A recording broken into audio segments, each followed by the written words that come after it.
हमारे रहते आप बेरोजगार क्यों हैं? सरकारी नौकरी की सबसे अच्छी तैयारी, सबसे अच्छे अध्यापक, सबसे कम फीस, हरियाणा का नंबर 1 कोचिंग सेंटर ICS। नमस्कार, मैं हूं प्रमोद और आप देखना शुरू कर चुके हैं दी-सड़कनामा.com। इस वक्त मैं मौजूद हूं हरियाणा के सिरसा में, चौधरी देवीलाल यूनिवर्सिटी में इस वक्त मैं मौजूद हूं, जहां पे आज एग्जीक्यूटिव काउंसिल यानी कि इसी के आज चुनाव है वो आयोजित किए गए हैं। और इन चुनाव में जो है विजयी जो उम्मीदवार हैं, जो एसोसिएट प्रोफेसर गीता राठी जिनको 13 वोट मिले और असिस्टेंट प्रोफेसर डॉक्टर रोहतास जिनको 13 वोट मिले, तो दोनों विजयी उम्मीदवार रहे हैं। और 2 ही सदस्य हैं वो चुने जाने थे। कुल जो है 27 जो है वोटर्स थे, 27 लोगों ने जो वोट किया।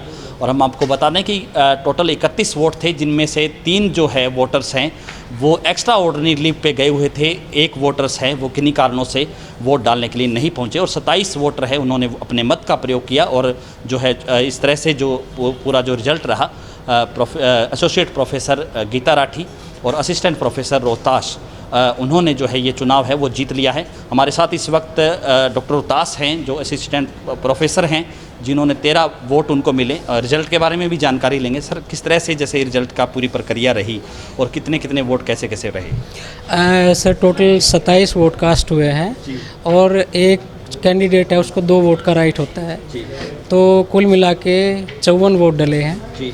उस 54 वोट में से 13 वोट डॉक्टर गीता राठी को मिले हैं और 13 मुझे मिले हैं, जो हम फर्स्ट प्लेस पे हैं। तो उसमें 2 ही सिलेक्ट हो सकते हैं, तो हम दोनों इसी में चले गए।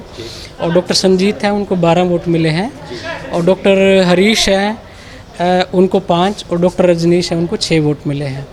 तो उनमें से एक एसोसिएट प्रोफेसर सिलेक्ट होना होता है, तो हम दोनों इक्वल वोटिंग पे हैं, तो हम दोनों ही इसी में गए हैं।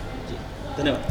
तो आपको बता दें जानकारी कि एग्जीक्यूटिव काउंसिल के जो सदस्य हैं जो चुने गए हैं वो 2 साल के लिए चुने गए हैं। और जो है 27 जो है लोगों ने वोट दिया है और हर एक वोटर्स को 2 वोट डालने का अधिकार होता है, क्योंकि 2 सदस्य हैं वो चुने जाने होते हैं। तो इस वक्त मैं आपको दिखा रहा हूँ चौधरी देवीलाल यूनिवर्सिटी की तस्वीरें, जहाँ पे आज सेमिनार हॉल में जो है ये वोटिंग प्रक्रिया चली। और सुबह 10 बजे से लेकर के 1 बजे तक है वोट डाले गए। 1 बजे के बाद है वोट की गिनती हुई। और यहाँ पे रजिस्ट्रार राकेश वधवा है वो चुनाव अधिकारी के तौर पर जो है शामिल हुए। उन्होंने जो है अपनी मौजूदगी में वोटों की गिनती करवाई है। और जो है चुनाव है, ये कहूँगा कि एग्जीक्यूटिव काउंसिल का जो चुनाव है वो एसोसिएट प्रोफेसर गीता राठी जिनको 13 वोट मिले और असिस्टेंट प्रोफेसर डॉक्टर रोहतास जिनको भी 13 वोट मिले हैं, उनको जो है चुन लिया गया है। हालांकि इसको लेकर के एक जानकारी मैं आपको ये भी दे दूं कि जब 2 सदस्य चुने जाने हैं उसमें एसोसिएट प्रोफेसर जो है, एक एसोसिएट प्रोफेसर का होना अनिवार्य होता है। यानी कि एक एसोसिएट प्रोफेसर है वो अनिवार्य होता है। इसके साथ साथ जो है 2 एसोसिएट प्रोफेसर भी चुने जा सकते हैं, लेकिन 2 असिस्टेंट प्रोफेसर है वो नहीं चुने जा सकते, क्योंकि एक एसोसिएट प्रोफेसर जरूरी होता है। तो इसलिए गीता राठी हैं, उनको 13 वोट मिले, वो एसोसिएट प्रोफेसर के जो है दायरे से है वो चुन ली गई।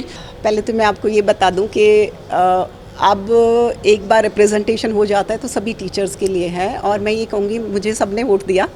अब जीतने के बाद डेफिनेटली मेरे सभी साथियों ने मुझे बहुत सपोर्ट किया और डेफिनेटली सबकी गुड विशेस थी।